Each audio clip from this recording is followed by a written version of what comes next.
Hello students. So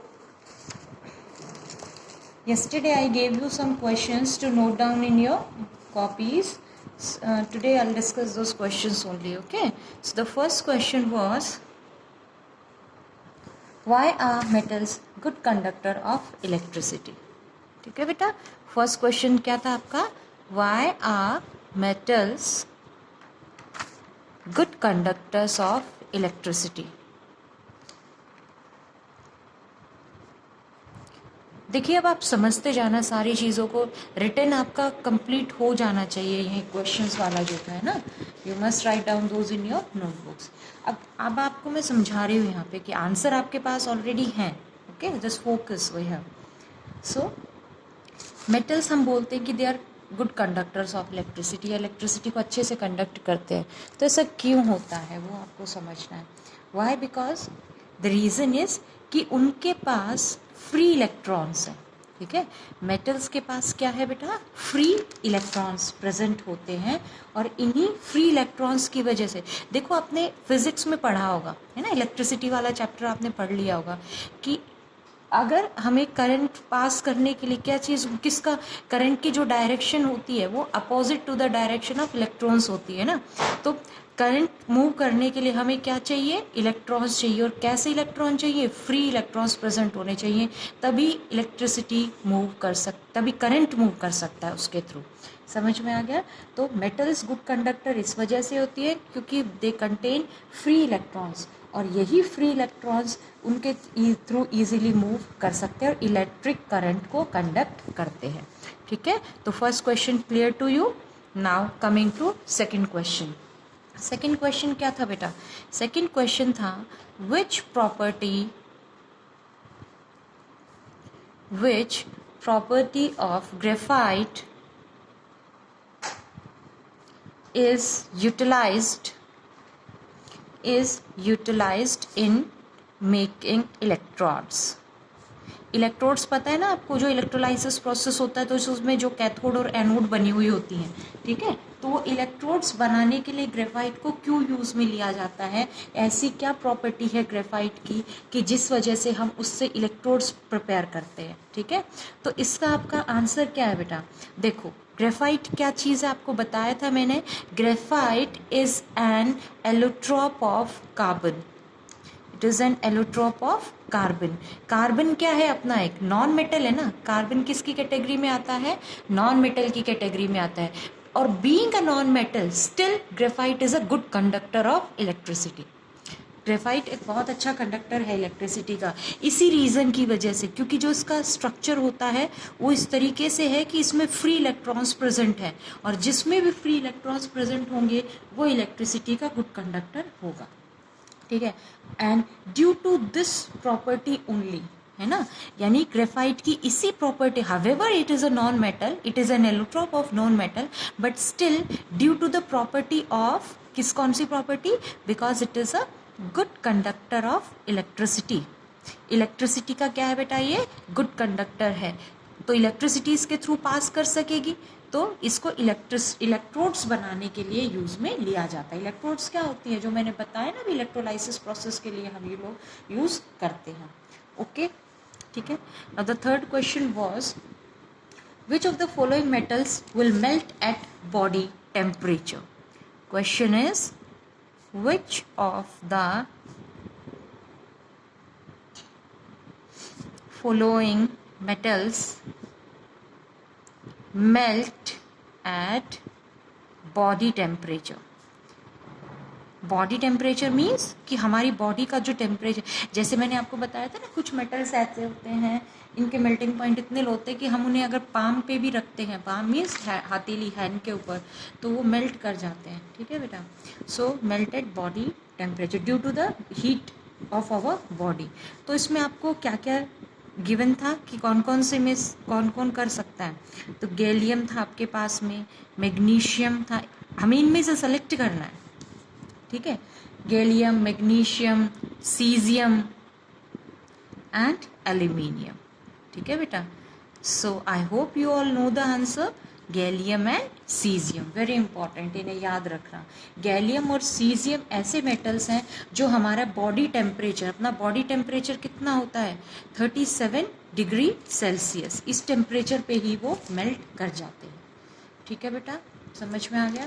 अब इसके बाद नेक्स्ट क्वेश्चन था फोर्थ, इजी क्वेश्चन था फोर्थ, तो बहुत ही आपको दो ऐसे मेटल्स का नेम बताना था जो वाटर के साथ बिल्कुल भी रिएक्ट नहीं कर सकता है। बहुत होते हैं ऐसे, ठीक है, but you need to tell just two metals which do not react with water, which do not react with water. तो देखो इसमें गोल्ड भी आता है, प्लेटिनम भी आ जाएगा, सिल्वर भी आ जाएगा, है ना, लेड आ जाएगा, कॉपर आ जाएगा, एनी टू, कोई भी टू आप इसमें से लिख दीजिए, लेड, कॉपर, गोल्ड, ठीक है, या सिल्वर, प्लेटिनम, इनमें से any two you can write. Okay students, now the next question, that is the fifth one. Fifth question देखिए बाप, इसमें क्या था बेटा, name two metals which will displace hydrogen from dilute acid and the two metals which will not. देखो ये reactivity series के basis पे होता है, रिएक्टिविटी सीरीज अभी करवानी है आपको, ठीक है, नेक्स्ट लेक्चर में करवाएंगे। चलिए, तो कुछ भी नहीं है इसमें, जस्ट हमें ऐसे मेटल्स बताने हैं जो रिएक्टिविटी सीरीज में हाइड्रोजन के ऊपर और हाइड्रोजन के नीचे, हाइड्रोजन के ऊपर वाले जो एलिमेंट्स होते हैं, जैसे कि इसमें आते हैं पोटेशियम, सोडियम, मैग्नीशियम आ जाता है, आयरन आ जाता है, जिंक आ जाता है, ये सभी मेटल्स हाइड्रोजन को डिस्प्लेस नहीं करेंगे, सॉरी हाइड्रोजन को डिस्प्लेस कर देंगे, बिकॉज ये ज़्यादा रिएक्टिव है हाइड्रोजन से, है ना। जैसे आपने सुना होगा ना ये वाली रिएक्शन जिंक प्लस HCl, तो इसमें सॉल्ट बन जाता है ZnCl2 and hydrogen gas is evolve. So those metals which are above hydrogen in the reactivity series, वो तो हाइड्रोजन को डिस्प्लेस कर देंगे, and those metals like copper हो गया, ठीक है, एंड दिस सिल्वर हो गया, गोल्ड हो गया, प्लेटिनम हो गया, इन सब की रिएक्टिविटी क्या है, लो है, तो ये हाइड्रोजन को उसके डाइल्यूट एसिड्स के फॉर्म में से डिस्प्लेस नहीं कर सकते, यानी रिएक्शन विल नॉट अकर। समझ में आ गया बेटा, इसका आंसर आपको अपकमिंग वीडियोस में अच्छे से और समझ में आ जाएगा, ठीक है।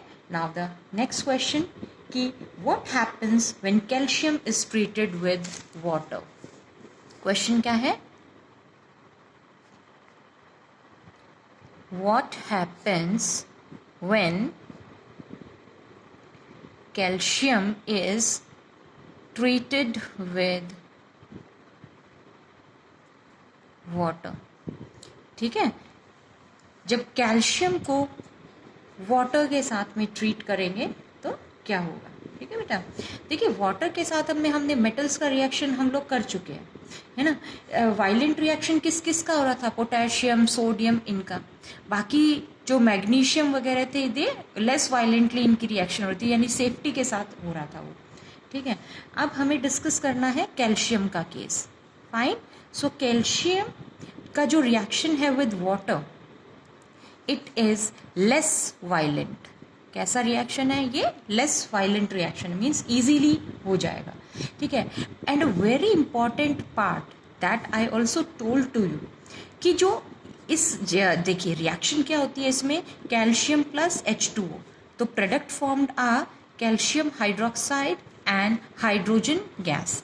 सो जहाँ द हाइड्रोजन गैस इवॉल्व, ये जो हाइड्रोजन गैस इवॉल्व हो रही है ये क्या हो जाती है बेटा, ये स्टिक हो जाती है सरफेस पे जो मेटल प्रेजेंट है, ठीक है। अब आप क्या लिखेंगे इसमें कि जो बबल्स हैं, bubbles of hydrogen gas stick to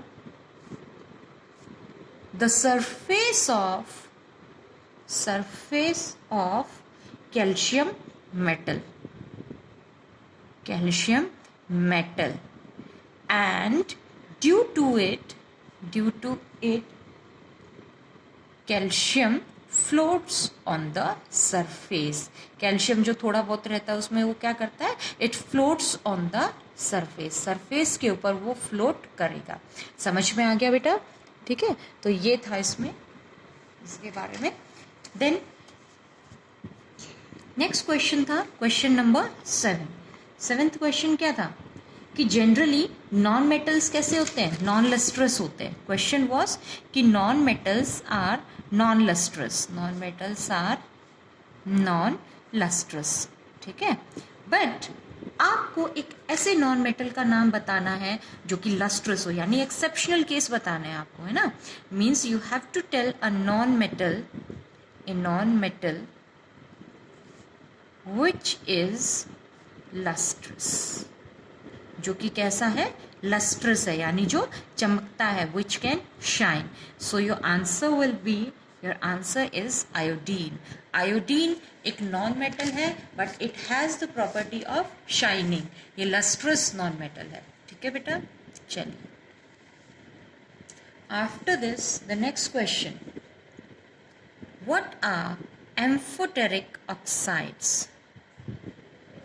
What are amphoteric oxides? Give 2 examples. इसके आपको 2 examples भी देने थे. ठीक है, अब देखो एम्फोटेरिक ऑक्साइड्स की डेफिनेशन है ना. एम्फोटेरिक ऑक्साइड्स अभी शायद डिस्कस हुआ नहीं है ना वीडियोस में, बट कोई नहीं, इजी है बिल्कुल ही. मैं थोड़ा बहुत तो आपको बता ही चुकी हूँ इसके बारे में. देखो कुछ मेटल ऑक्साइड्स ऐसे होते हैं बेटा, there are some metal oxides which can react या which show both acidic as well as basic character, या फिर जो react कर सकता है, which can react with acid as well as with base. ठीक है, as well as with base, यानी एसिडिक प्रॉपर्टी शो करेगा अगर वो, तो बेस के साथ रिएक्ट करेगा, और बेसिक प्रॉपर्टी शो करेगा तो it will react with acid, है ना. तो it is an metal oxide which can react with acid as well as with base. ठीक है, दोनों प्रॉपर्टीज इसमें प्रेजेंट होती हैं. ठीक है बेटा, इस टाइप के ऑक्साइड्स को हम क्या कहते हैं, amphoteric oxides. Now you have to give some examples of for this, 2 examples. तो one is aluminium oxide. Aluminium oxide कैसा है, एक एम्फोटेरिक ऑक्साइड है. ठीक है बेटा, ये एक एम्फोटेरिक ऑक्साइड है. और जिंक ऑक्साइड, ये भी एक एम्फोटेरिक ऑक्साइड होता है. ये टॉपिक अभी मैं आपको आने वाले वीडियोस में भी एक्सप्लेन करेंगे नोट्स में. ठीक है, नेक्स्ट क्वेश्चन था nature of non metal oxide. Nature of non metal oxide, non metal oxide का नेचर कैसा होता है. तो नॉन में ये तो याद करने वाली चीज़ें हैं बेटा, आपको याद रखनी पड़ेंगी. ठीक है, नॉन मेटल ऑक्साइड का नेचर कैसा कैसा होता है, या तो it will be acidic oxide और it will be a neutral oxide. या तो वो एसिडिक होगा या फिर वो न्यूट्रल ऑक्साइड होगा. ठीक है, समझ में आ गई बात. देन नेक्स्ट, मेटल ऑक्साइड का नेचर पूछा था, नेचर ऑफ मेटल. तो देखो नॉन मेटल ऑक्साइड का नेचर तो कैसा है, एसिडिक. और मेटल ऑक्साइड्स का नेचर कैसा होता है, either they will be basic और they can be amphoteric as well. ऊपर अभी मैंने बताए हैं ये मेटल ऑक्साइड्स है ना, तो या तो वो बेसिक होंगे, फिक्स है वो. ठीक है, या फिर they can also be amphoteric oxide. Some of them can be amphoteric. Out of them this aluminium oxide, zinc oxide, lead oxide, ये एम्फोटेरिक है. बाकी जो है जैसे Na2 सोडियम ऑक्साइड है, MgO, they all are basic oxides. ठीक है, basic oxide क्यों होते हैं ये मैंने बताया था, बिकॉज जब अगर ये वाटर के साथ रिएक्ट करते हैं तो they form their respective base. ठीक है, चलिए उसके बाद जो नेक्स्ट क्वेश्चन था वो तो बड़ा इजी क्वेश्चन था, बिकॉज वो हम प्रीवियस चैप्टर्स में भी डिस्कस कर चुके हैं उसके बारे में, कि why do copper objects develop a green coating in air. Copper objects के ऊपर आप देखते हो ना ग्रीन सी लेयर आ जाती है. ये क्वेश्चन नया नहीं है बेटे आपके लिए, हम कर चुके हैं इस टाइप के क्वेश्चंस, है ना. तो कॉपर के ऊपर वो ग्रीन लेयर क्यों आती है ना, तो आपको बताया था बेटा मैंने तब भी, दोबारा सुन लीजिए. तो it is because copper reacts with moist carbon dioxide, है ना, in air, and it forms a green coating, एक ग्रीन कोटिंग बन जाती है। देखो रिएक्शन देखो इसके लिए क्या होता है, कॉपर कार्बन डाइऑक्साइड के साथ में मॉइस्ट मतलब water, moisture, water and O2, इन सब के साथ रिएक्ट करके कॉपर क्या बना लेता है, it forms basic copper carbonate, यानी ये फॉर्म हो जाता है CuOH whole twice and CuCO3। what is the form, what is the name for it, it is basic copper carbonate, है ना, बेसिक कॉपर कार्बोनेट बन जाएगा, and this is green in colour. ठीक है, तो रिएक्ट करने की वजह से it forms basic copper carbonate, और इसी की वजह से उसके ऊपर कैसी लेयर आ जाती है बेटे, ग्रीन लेयर फॉर्म हो जाती है। ठीक है, चलिए नेक्स्ट क्वेश्चन। ये सब मेटल्स का डिस्कस हो रहा है तो इसलिए ये चीजें क्वेश्चंस ऐसे आपके सामने आ रहे हैं। Next question was silver articles का केस, सिल्वर भी एक मेटल है ना, तो सिल्वर आर्टिकल्स आपने देखे होंगे, सिल्वर आर्टिकल्स बिकम ब्लैक, और देखिए बेटा ऐसे ही क्वेश्चंस पेपर में भी पूछे जाने हैं तो ये आपको पता होना चाहिए। Silver articles become black on prolonged exposure to air, ज़्यादा देर एयर में कांटेक्ट में रहने से सिल्वर आर्टिकल्स के ऊपर भी ब्लैक लेयर फॉर्म हो जाती है, ब्लैक हो जाते हैं वो।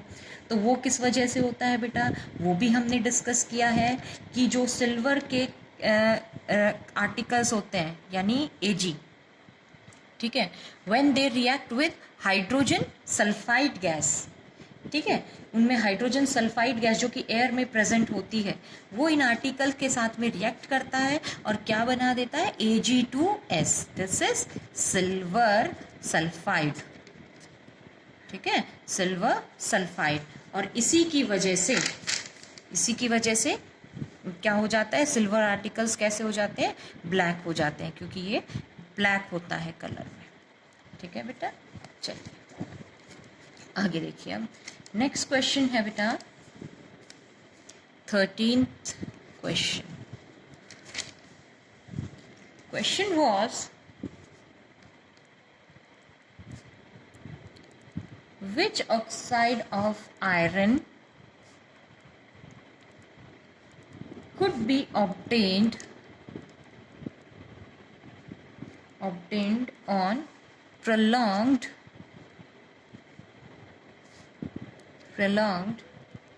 reaction of iron with steam।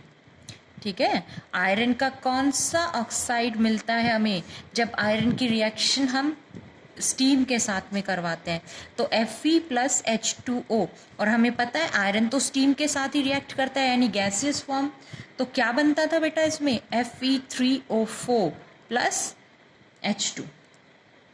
ठीक है, और मैंने बताया हुआ है कि Fe3O4 it is a mixed oxide in which it has both the oxidation states of iron Fe2+ and Fe3+।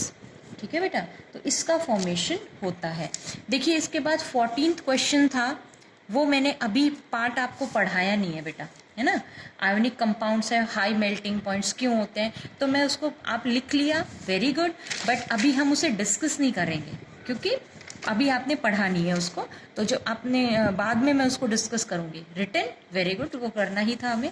ठीक है, उसके बाद 14th के बाद 15th क्वेश्चन भी मैं बाद में डिस्कस करूंगी बेटा, क्योंकि आयोनिक कंपाउंड्स अभी आगे आने वाले टाइम में पढ़ेंगे हम कि हार्ड क्यों होते हैं। ठीक है, तो 14-15 question I will be discussing with you later on.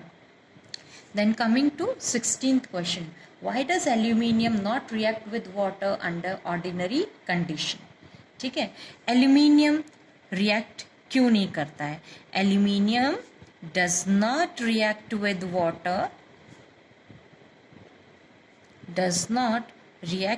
Water, under ordinary conditions,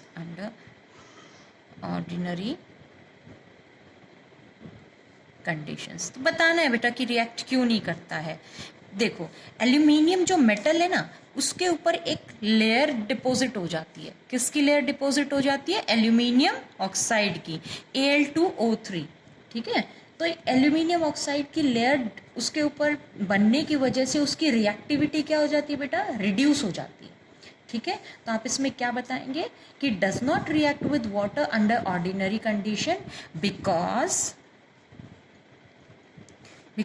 a layer of thin layer, बहुत हल्की सी एक लेयर आ जाती है, thin layer of aluminium oxide is formed on its surface, on its surface. ठीक है, ये चीज़ थी इसमें आपके। चलिए, उसके बाद में 17, 18 क्वेश्चन भी बेटा रिएक्टिविटी सीरीज के ऊपर है, तो इन्हें भी अभी हम कुछ टाइम के लिए नहीं करेंगे, बाद में मैं सारे क्वेश्चंस डिस्कस करूँगी। ठीक है, देन 19th भी नहीं करेंगे, बिकॉज ये आप लिख लीजिए, कोई दिक्कत नहीं है, बट हम इन्हें पढ़ेंगे बाद में। ठीक है, क्योंकि वो एक कंटिन्यूटी में थे क्वेश्चंस, इसलिए मैंने एक साथ आपको सेंड कर दिए। तो 14, 15 मैंने बताया अभी रहने के लिए, बाद में बता दूंगी। 16 हो गया, 17th अभी नहीं करेंगे, 18th अभी नहीं करेंगे हम लोग, 19th अभी नहीं करेंगे। ठीक है, चलिए 20th क्वेश्चन पे आ जाइए। 20th ये कुछ ऐसे हैं जो हम कह सकते हैं कि कंसेप्चुअल टाइप क्वेश्चंस हैं, कि question is a little addition. हम लोग क्या करते हैं, एलॉयज वगैरह बनाते हैं, तो उसमें कार्बन ऐड कर दिया जाता है। A little addition of carbon is made to iron to make it hard। Iron में थोड़ा सा हम क्या डाल देते हैं बेटा? कार्बन ऐड कर देते हैं हार्ड करने के लिए।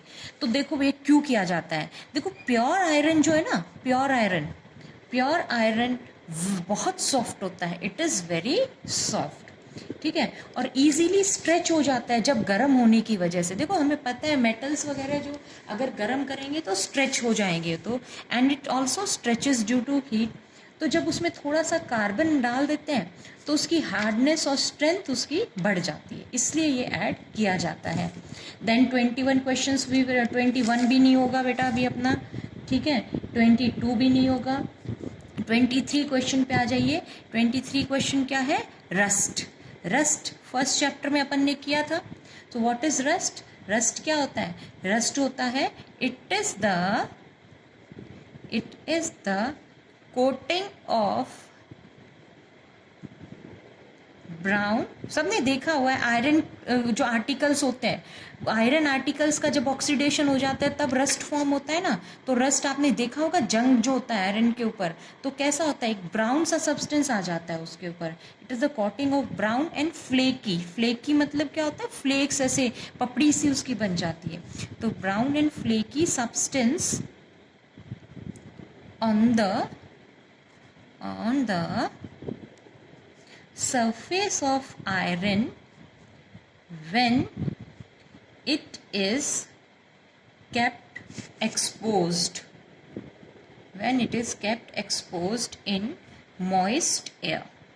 ठीक है, जब एयर के कांटेक्ट में आता है तो उसके ऊपर जो ब्राउनी कोटिंग हो जाती है, जो फ्लेकी सब्सटेंस उसके ऊपर फॉर्म हो जाते हैं, उसी को क्या कहा जाता है बेटा? Rust. Then corrosion, 24th question corrosion के बारे में। I need not to discuss it, है ना, क्योंकि ये हो चुका है बहुत बार। कोरोजन क्या होता है बेटा? Corrosion is a slow degradation of the metal. किसकी प्रेजेंस में? एयर, वाटर और बाकी जो सब्सटेंस है। ठीक है, इसी को corrosion. Then a very important question 25, aqua regia. कल ही अपन ने पढ़ा था। तो एक्वारेजिया क्या होता है? ये एक फ्रेशली प्रिपेयर्ड सोल्यूशन है। What it is a freshly prepared solution.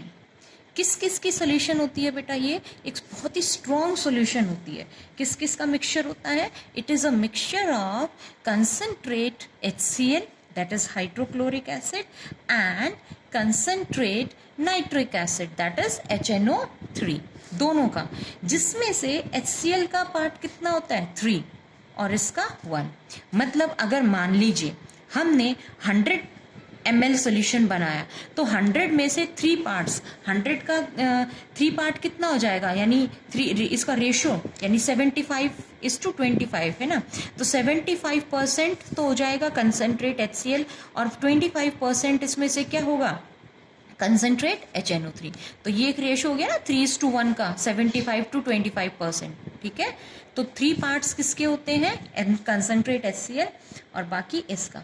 तो बहुत ही कोरोसिव लिक्विड है ये, और इसकी इंपॉर्टेंट प्रॉपर्टी क्या है, it is a highly corrosive liquid. मतलब ऐसा है कि ये गोल्ड को भी डिसॉल्व कर देता है। देखो गोल्ड वैसे जनरली सिंपल एसिड्स के साथ में रिएक्ट नहीं कर सकता है, बट एक्वा रेजिया इतना स्ट्रॉन्ग होता है कि ये गोल्ड भी इसमें डिसॉल्व हो जाएगा, ठीक है। तो ये भी आप इसमें ध्यान रखना, it is a highly corrosive liquid and it can dissolve gold, and it can dissolve gold, gold को भी ये डिसॉल्व कर देगा, ठीक है बेटा। चलिए इसके बाद आते हैं एलॉयज। एलॉयज हालांकि 9th क्लास में भी पढ़े थे आपने, पर यहाँ पे भी ध्यान रखना, इस चैप्टर एंड में जाके भी आप इनके बारे में पढ़ेंगे। तो एलॉयज क्या होते हैं बेटा, what are alloys, alloys are homogeneous mixture of 2 or more metals, homogeneous mixture of 2 or more metals, मतलब 2 या 2 से ज़्यादा या तो मेटल्स हो जाए या फिर एक नॉन मेटल भी इसमें हो सकता है, या फिर और एक नॉन मेटल भी प्रेजेंट हो सकता है बेटा इसमें, ठीक है। जैसे कि हम एग्जाम्पल दें एलॉयज में, एग्जाम्पल अपने पास आ जाता है सपोज ब्रास। तो ब्रास किस किस का एलॉय है, brass is an alloy of copper and zinc. याद रखना पूछा जाता है 10th क्लास बोर्ड एग्जाम में बहुत ज़्यादा। कॉपर और जिंक का एलॉय मिलके क्या बनता है, ब्रास। देन एक अपने पास है ब्रॉन्ज, ये भी एलॉय होता है ब्रॉन्ज, ठीक है। ये किससे बनता है बेटा, ब्रॉन्ज किससे बनता है, ये बनता है कॉपर एंड टिन से। टिन का सिंबल क्या होता है, Sn, ठीक है, समझ में आ गया, ये चीज़ है। उसके बाद में स्टील, स्टेनलेस स्टील वगैरह ये देखते हैं ना अपन, तो स्टील जो कि एक आयरन का है, आयरन है इसमें मेन तो, पर इसमें स्टील में क्या डाला जाता है, कार्बन भी डाला जाता है, ठीक है। तो कार्बन क्या है, एक नॉन मेटल है, ठीक है।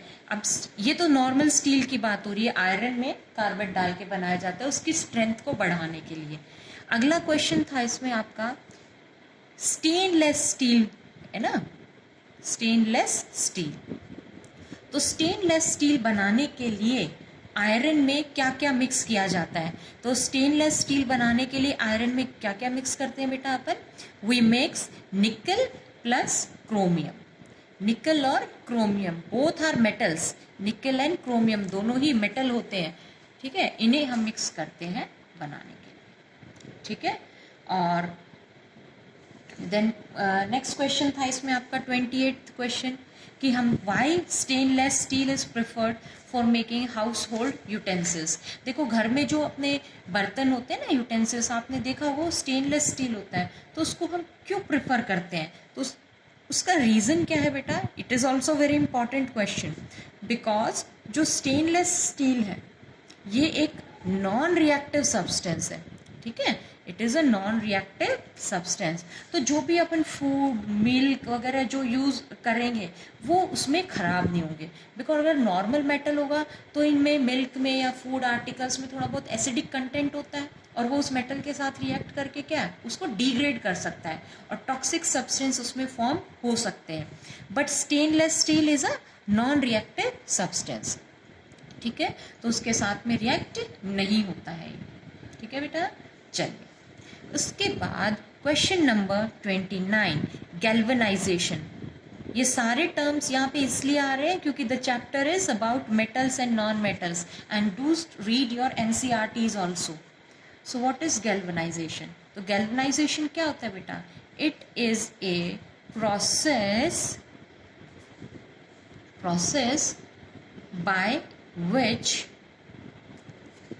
Steel and iron, steel normal stainless steel की बात नहीं हो रही, स्टील जिसमें हमने आयरन और कार्बन डाला था, तो steel and iron are protected from rusting, are protected from rusting